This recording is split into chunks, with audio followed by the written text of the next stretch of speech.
Hey everybody, welcome back to the channel. On today's video, I'm going to show you how to jumpstart your brand new Ford Maverick. So this is a 22 Ford Maverick hybrid. Customers had it a couple weeks and the battery's already dead and it's gone into deep sleep mode. So we'll see what's going on with this thing. We'll hook up a jump box to it and see if we can get it started.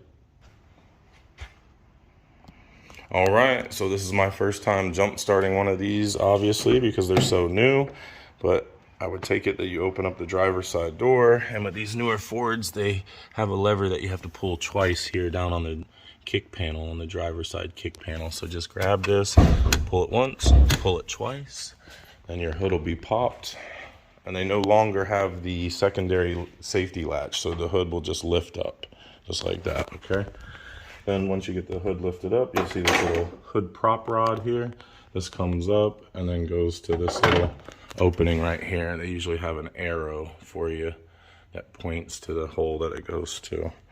All right, now that we're under the hood and we see all the alien technology that Ford has put under here, we look over to the driver's side inner fender area and we see this like fuse panel thing, and then under this fuse panel thing we see this red tab, this red plastic tab thing.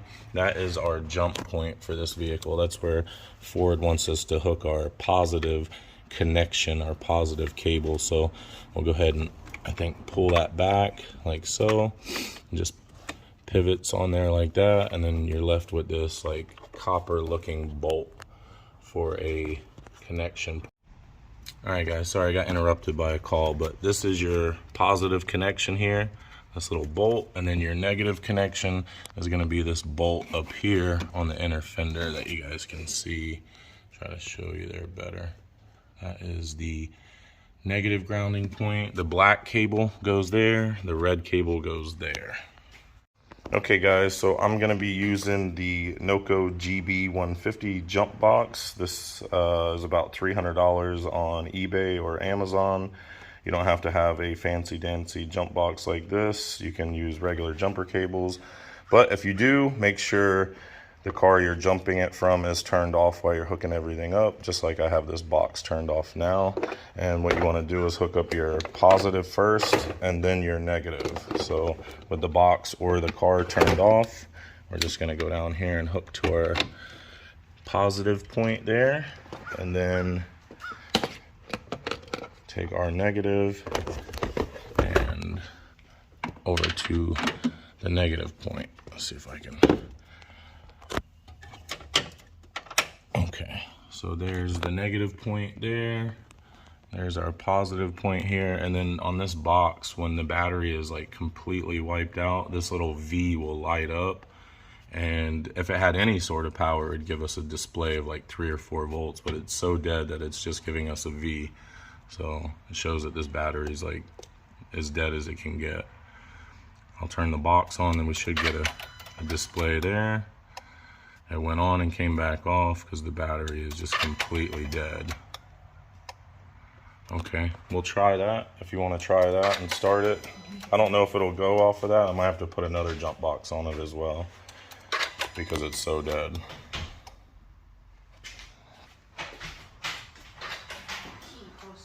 And it's kind of like just cycling through, like getting power and then dying back out.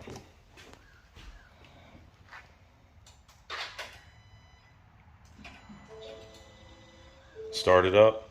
Okay, there we go. So it's started up, it's running.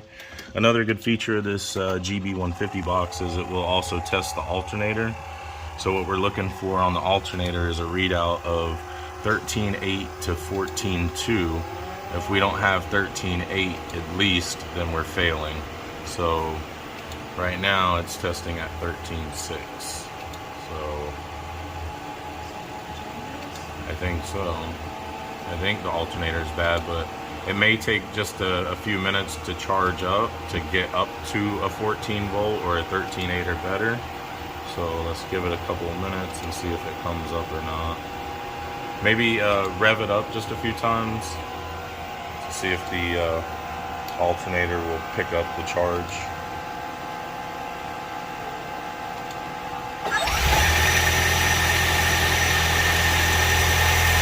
Okay. Yeah, it came up. but then it's dropping back down.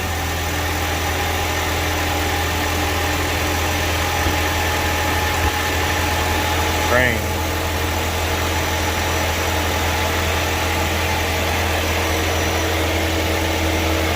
Turn the box off. See what kind of reading I get. It's still at 13.5, so I'm going to disconnect the box and see if it starts to fluctuate and idle. No. Reconnect it. 13.5. Maybe 13.5 is acceptable on a hybrid. I'm not sure. Crazy. Okay guys, so I'm gonna check the battery connection and make sure that everything's connected right and tight under here. So lift up your back seat if you're gonna check this connection. Lift up this little compartment area, and then in here you're gonna find your battery. That's tight. And then let's see the positive side. The positive is tight. Yeah, positive's tight also. So no loose connection here or anything like that. So put that back in, snap that back down. Good to go. And we'll shut it back down. Huh. Okay guys, so I checked the connection on the battery. Everything's tight under there. We're still getting 13.5 on the alternator. So at this point, it may just be a charging issue on this new vehicle. So she's gonna take it to the dealership and have it checked out, and I'll call her tomorrow and follow up and put it in the comments and let you guys know if it was an alternator or what Ford said about it. Alright you guys, that's how to jumpstart your Ford Maverick. I hope you enjoyed the video. Don't forget to like and subscribe. Drop us a comment at the bottom. We'll see you on the next one, and I'll follow up with this customer and figure out what's going on with this thing and let you guys know. Bye now.